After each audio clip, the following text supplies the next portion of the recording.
and welcome to the Revolut Insider Podcast, where we explore Revolut's rocket ship from the inside out, one episode at a time. I'm your host, Alex Carrill, and joining me today are two very special guests. Today I welcome Hala and Rola Shalaby, who are both business risk managers in the financial crime department here at Revolut. And if you haven't guessed it by their last names, they are sisters, twins in fact. Hi Hala. Hi Rola. Hello. Hey Alex, nice to see you. Nice to see you both. Thank you so much for being here today. Super excited to be here with you, Alex, and with my us. sister. Such a special episode. It really is, yeah. Well, we'll be talking today about what goes into managing risk, how taking risks can help you stand out in the workplace, and hopefully you can provide some tips on how to embrace that never settle spirit to progress in your career. Exciting. Let's do it. Let's do that. All right. Well, it's not every day you meet siblings working at the same company, let alone twins, and who have very similar job titles. We'll get into the business risk and you know what that means in a minute, but I'm sure everyone wants to know, I want to know especially, how is it working with each other? Rola, do you want to kick off? Sure, let's do that. So, working with your sibling, let alone your twin, comes with a lot of pros and cons. Not gonna lie.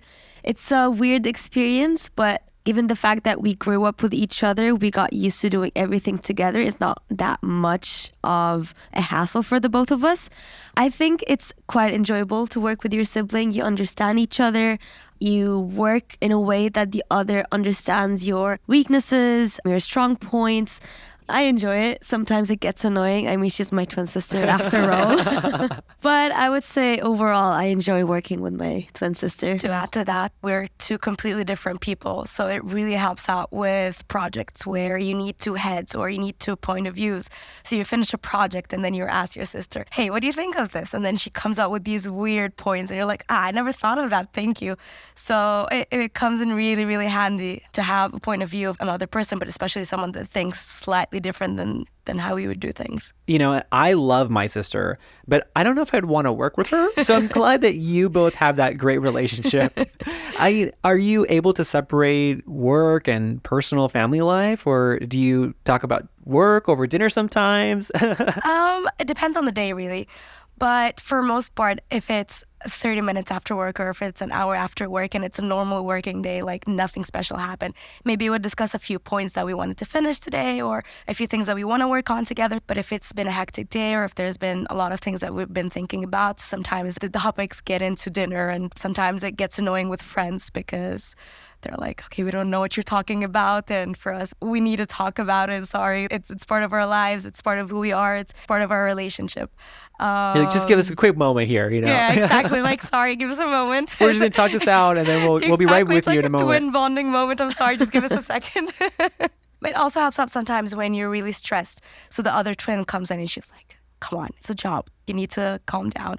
Sometimes you want to get out of work and you want to discuss how some things made you feel this day. And it helps talking to someone that actually knows what you're going through Definitely. day by day. So I think it's very healthy. We don't have that toxic relationship where we're just talking about work because obviously we have a lot of things going on together in our lives. But it's a relief point, I would say. Wonderful. I love to hear that. You work together and, you know, you take it outside a little bit as well. But overall, it's just a positive experience. Agreed, 100%. We make the most out of our relationship. Balance is key. And how did you both end up at Revolut? And Hala, I'll ask you. It is quite interesting. So I was during college at that time, and I was looking for something to keep me busy and experience, to get myself in the market, trying to get experience before graduating. So a friend of mine was actually working here, and he was suggesting that we should join. And then I said, okay, maybe why not? Let's do it. I wasn't actively looking for a job, but I was really excited because we've been using Revolut for the longest time. So that seemed like the most exciting opportunity. This is. So we started as customer support in onboarding and then in offboarding during college. We then wanted to run up the corporate ladder really quickly. And we were really excited. I think it's that when you're young and you're still in college, you have all the energy and potential in the word. So I was discussing progression with my manager and with colleagues. And then within 3 months, we got promoted to customer experience experts or managers, where you look at the customer experience end to end to make sure this is a perfect one. So it was more of an operations job, Okay. which was a great promotion from customer support. We got a lot of exposure, we got a lot of experience, but we've always had our mind towards financial crime. That is a huge realm that we wanted to explore. And working in onboarding and offboarding, you get a touch of that, but not enough. Fun fact, Hala worked as an onboarding customer experience manager and I worked as an offboarding customer experience manager. So it was quite funny because we managed it from beginning to end. But yeah, go on, which was the perfect thing to do, right? Because each person had their own thing and it just added up correctly. A nice compliment to each other. Exactly. Yeah, exactly. So that was nice. And then within my role in customer experience management, I was looking more towards the fin crime realm, as I said. So I was looking more into courses, like external courses, internal courses, as well as Revolut provides a lot of them.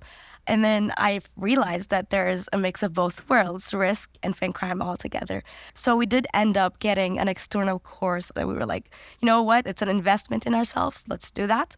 And so after networking for almost a year, eventually there were 2 openings, surprisingly. Luckily enough, they needed 2 people at that time. And we were like, okay, maybe this is the time. It's been a year. We've been studying with this course. I think it's about time we move on there. Yeah, so that was our second year. We got promoted to business risk managers for financial crime, and it was the best decision ever. Wow. Yeah, that's it. Well, congratulations on these big moves that you've had over the course of not very long, but you've had, 3 promotions? And we actually just found out that we got promoted to the next progression or the next level. So it's really exciting. It sounds like it. Yeah. I mean, what, 4 promotions in the last 3 years? Yeah. That's incredible. Wow. Congratulations to you both. Thank you. Appreciate it. And I think it's really a testament, like we mentioned earlier, to this never settle spirit of going after your dreams and following your ambitions. Absolutely. You need to fight up and down. It's really important to go that extra mile of reaching out to people, networking, looking for courses, trying to improve yourself, sitting down and doing nothing and asking for a promotion or asking for a progression somewhere is never going to work. You need to keep networking. You need to keep talking about what you're doing, what value you're adding to the company and value you're adding as an individual to the team as well. I think that really helped a lot. And Rola, I'm going to ask you, can you explain your current positions in the company as business risk managers? What do you both do? All right. So when it comes to business risk, any company in the world does have certain risks. And in order for a business to actually succeed, you need to mitigate these risks. Risks can vary from a company to the other depending on the type of business you're talking about. But for example, when we talk about Revolut or financial institutions, we're more concerned with financial risks, financial crime risks, compliance risks, conduct risks, and so on and so forth. So when it comes to our role in Revolut, what we do is we try to mitigate any risks that might stop the business from growing. It basically translates to putting in controls, processes, procedures in place to help reduce the likelihood of this risk from materializing. It sounds all theoretical right now, but I can give an example if that works. Yes, please. Break down this idea into like a simple, easy to understand scenario so we can all kind of understand this better. Absolutely. Let me give you a real life example.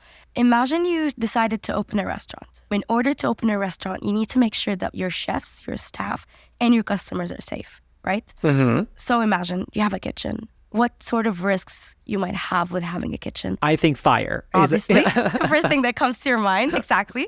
So let's take that as a scenario. So the risk of the kitchen catching on fire, right? What do you do in that case as a business risk manager? What you do is you make sure that you have indicators of when this starts to materialize, this risk starts happening. One of those indicators in a kitchen could be a smoke detector. So that alarms you when something is wrong. So the second control you would want to have is when and if this risk materializes or if it happens, you need to have something that would stop this. In this case, it would be a fire extinguisher. As a third control, perhaps instead of having gas stoves, you would have those electric ones. So it is less likely for the fire to actually catch onto something. So these are sort of controls that you put in place to make sure that your risk is in a way mitigated and very unlikely to happen. Makes sense. This is what a business risk manager does on a day-to-day basis. You have a risk and you need to find ways on how to make that risk less of a problem to your company or to your restaurant or to whatever business. That makes so much sense. Thank you for explaining it like that. You know, sometimes you hear about people in your company and you think, I'm not exactly sure what they do, but you know that they're important, but you don't know why. So So thank you for the work that you do kind of behind the scenes. Rola, how do you go about creating these strategies for a large company like Revolut? It's pretty simple, honestly. The same example that Hala gave when it came to the scenario of risks and controls that we put in place, we applied similarly to Revolut. So for example, you have the indicators such as the smoke detector. You put in indicators to make sure you monitor your risks.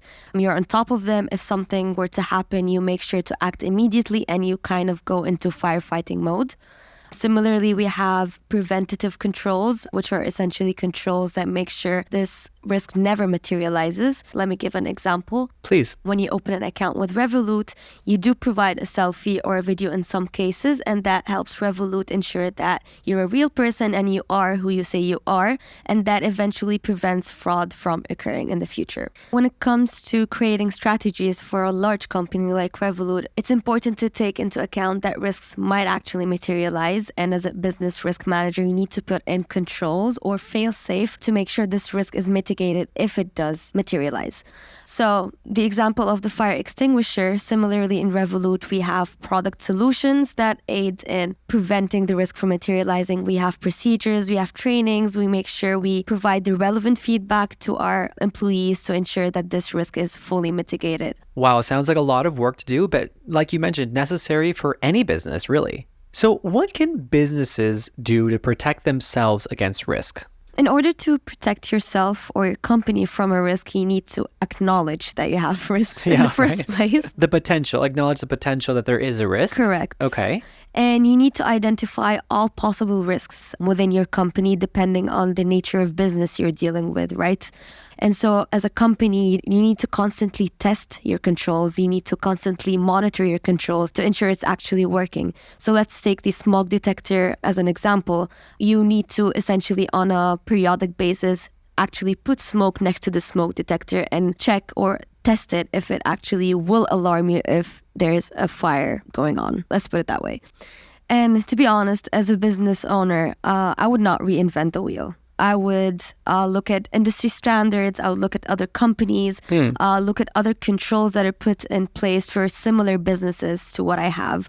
And essentially, you reduce your effort, you reduce your cost, and you make sure you put in optimal and efficient controls in place. Makes sense. Yeah. Work smarter, not harder. Correct.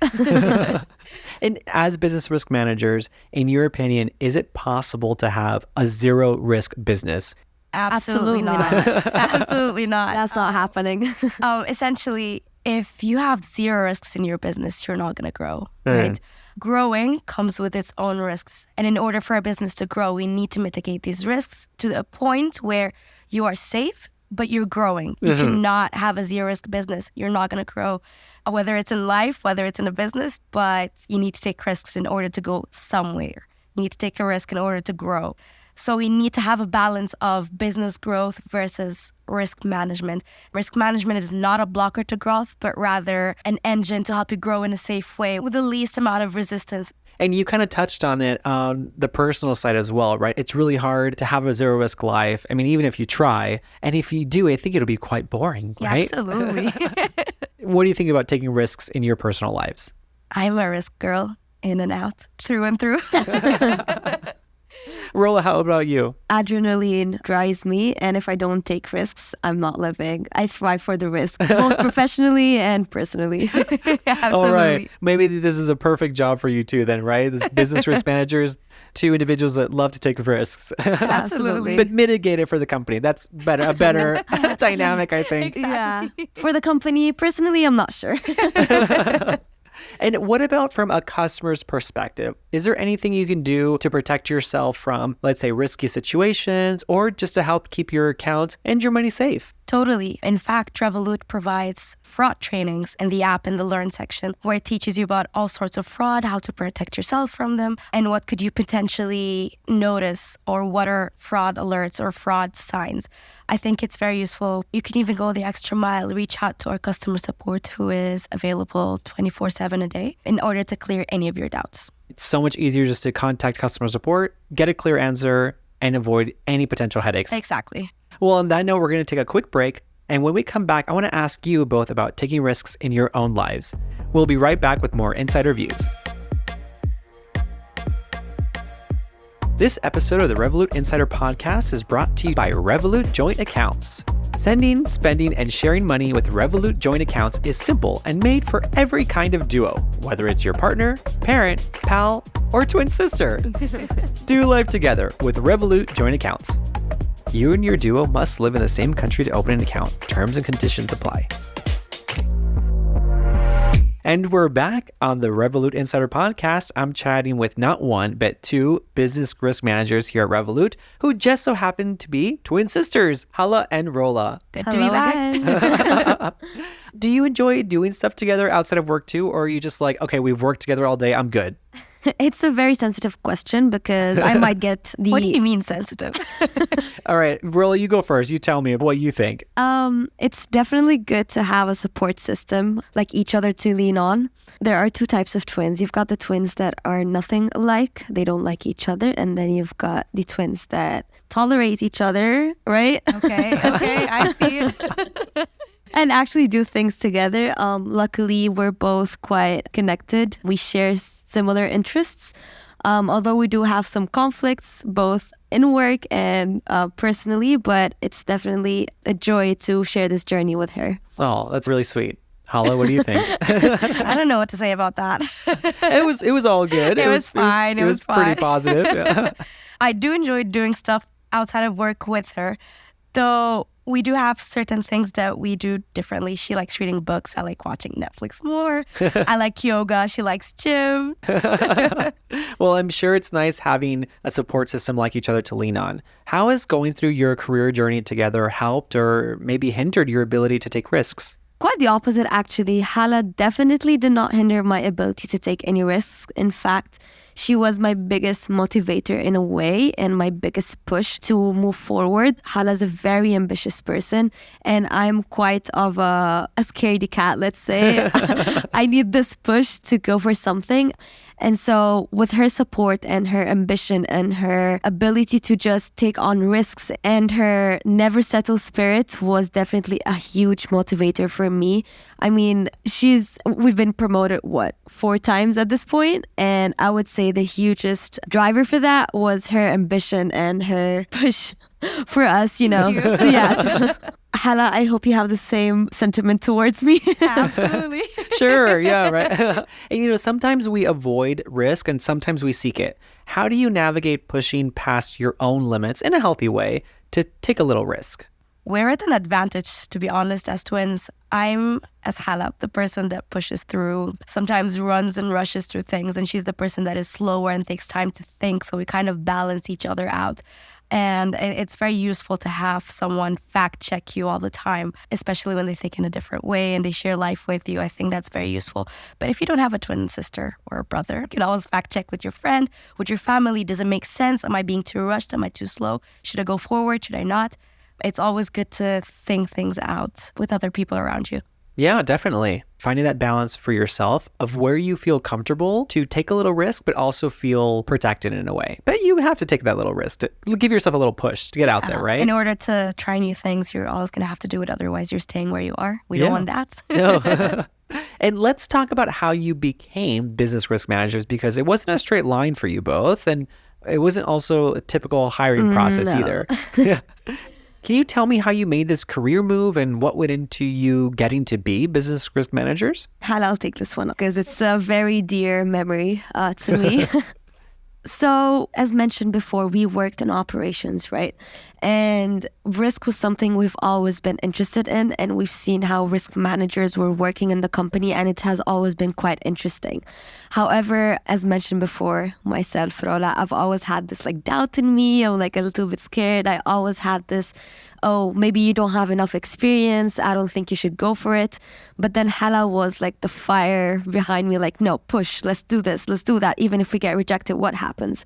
And bearing in mind, applying for a business risk manager role requires 2 years of experience in operational risk. Mm-hmm. And we did not have that experience, but parallelly, we did take courses. We did look more into our risk management framework, our risk appetite within Revolut, and we tried to familiarize ourselves with risk, right? What happened was, it's quite of a funny story. So when we first started looking to apply to risk, we applied once. we were not that far in Revolut. We were like around 1.5 years in.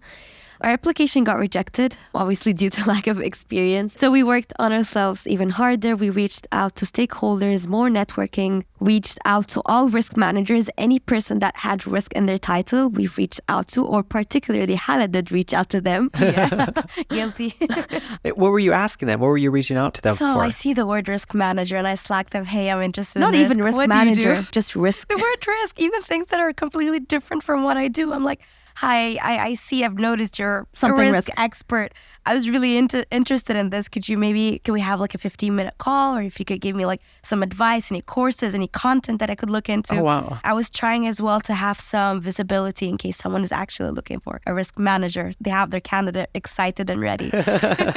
Yeah, and we've applied for the second time after reaching out to all of these people. We got rejected, surprisingly It's enough. fine. It's okay. It was worth it at the end. Yeah, we know where the story goes, so it's okay. But You know, our egos were a little bit hurt, but we were like, it's fine, never I think settle. that We'll our get third there. time was the lucky charm. Yeah, third time. They say third time's the charm. and what was different that third time? Yeah, Hala, I'll leave you take this piece. I think it was integration and further networking. It wasn't really enough to talk to people online. I think it needed a sense of Hala and Rola showing up and showing what potential we do have. There was this one week, a very special week to my heart, very exhausting, but very special, where we were still in university. It was our last semester. We had our thesis going on, we had our exams going on, but even more importantly at work, we had this Fin Crime conference happening in our city, right? And it was full of Revoluters, people from the department we wanted to work in. So that week, we went into that conference, meeting these people, introducing ourselves like, hi, this is Hala, this is Rola. We're working in onboarding and offboarding for customer experience. Good to meet you. It was very useful as well for our jobs at that time because when you know someone in person, it really helps you out in your day-to-day activities, right? After that conference, we went for a work social event where we were just talking to everyone. And then one of our colleagues went to everyone saying, did you know they're twins? One works in onboarding, the other works in offboarding. To every single person. So it was an easy introduction to everyone.